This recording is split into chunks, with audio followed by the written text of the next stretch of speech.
Good morning mga ka-amazing. Update lang po tayo. New video, new morning. Yun po ang ating protocol ngayon.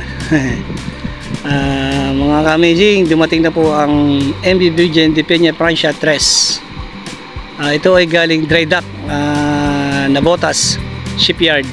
So tapos na sa dry dock sa Navotas, dinala dito sa Lucena Dalahican Port, and then preparing naman para tapusin lahat ng loob para makabiyahe na ito. And syempre, bago tayo pumasok sa loob, intro muna tayo.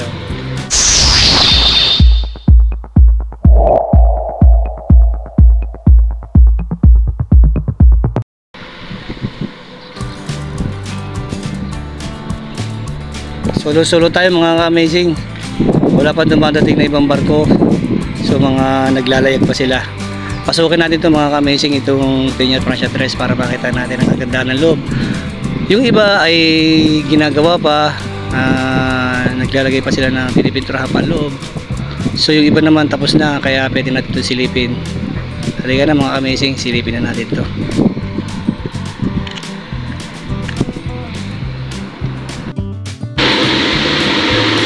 Welcome aboard mga ka-amazing. Ngayon ay narito na tayo sa loob mga ka-amazing. Itong floor ng Peña Francia 3, bali pinalalagyan na rin natin ito ng lining. And syempre nilalagyan din natin ng aro para mga sasakyan natin, mga vehicle na pwede pumasok dito ay makikita nila kung saan ang pwede nilang pwestuhan. Kaya yung aro ang magsisilbing way para makapwesto sila na maayos. Sila ay mula Peña Francia 1, 2, 3, 5, 6 hanggang 12 at cargo nila. Merong mga cargo kasi na iba't iba rin ang pangalan, katulad ng Domingo, ng Lorenzo, marami pang iba. At ito naman ang papasok mula sa loob, engine room.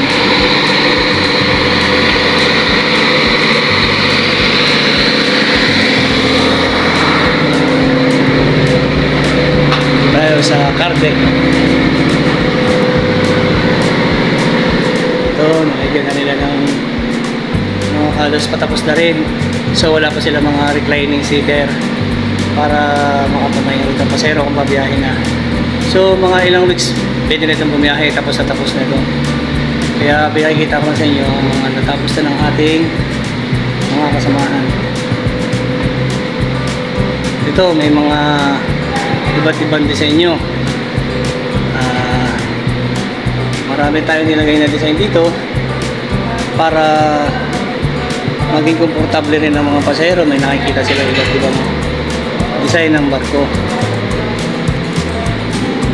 At dito naman ang MV Peña Francia 3. Noong una 1962 nag-umpisa sila sa kahoy. Pero ngayon ay napakaganda na ng ating Peña Francia 3. Metal na siya, bakal na. Lahat ito bakal na. Siyempre pinaganda ng gusto ng ating butihing may-ari na ang Peña Francia 3 ay handang maglingkod. Lifetime mga ka-amazing. Hanggat ikaw ay bumabiyahe, mararanasan mo ang maganda at makikita mo ang loob ng ating Peña Francia 3.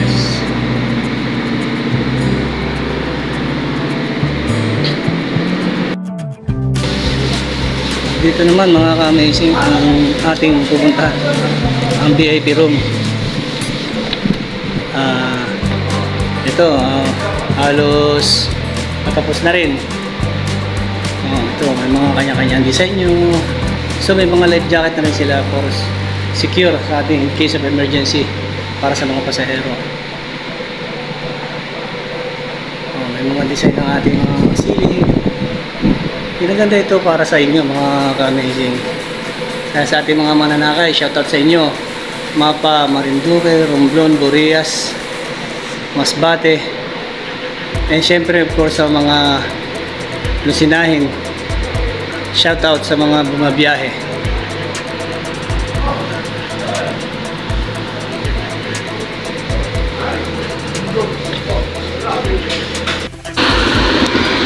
ito naman ang kantin.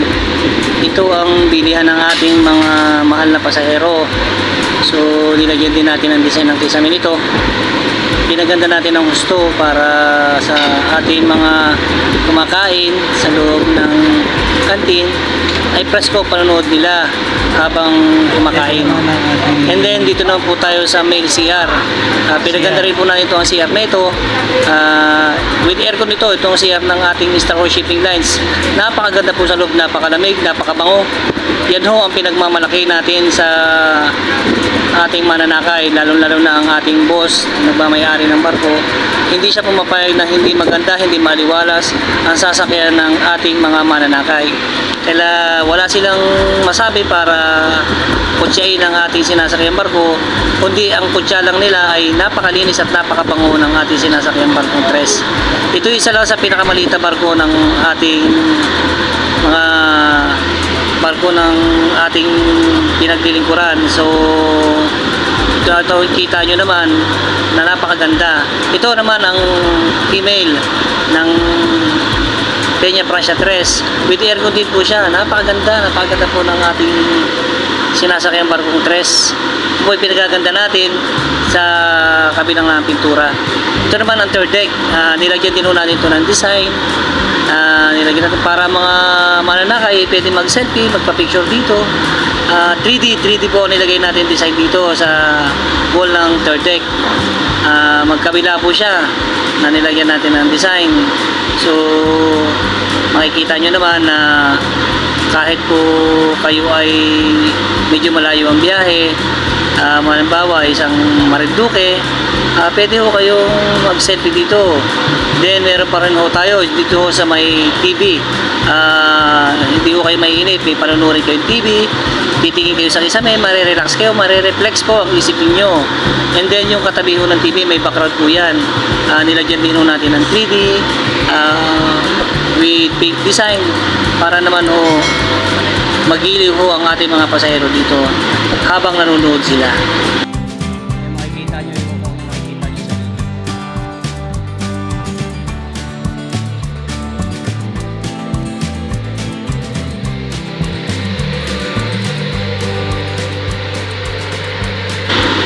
at ito naman ang master station. Sa loob nito ay tapos na rin ho ang ating painting. So medyo samot-samot pa lang kasi general cleaning ang mga taga-barko, mga cadet or official para ho makapaglayag na sila. So mga ka-amazing, dito na lang ang ating video and huwag po kayo magsawang sumubaybay at sa mga subscribe po dito sa aking content ay pakipollow and share na lang po. Huwag niyo pong kalimutan ang notification bell. Sige po, salamat po. God bless sa inyong lahat.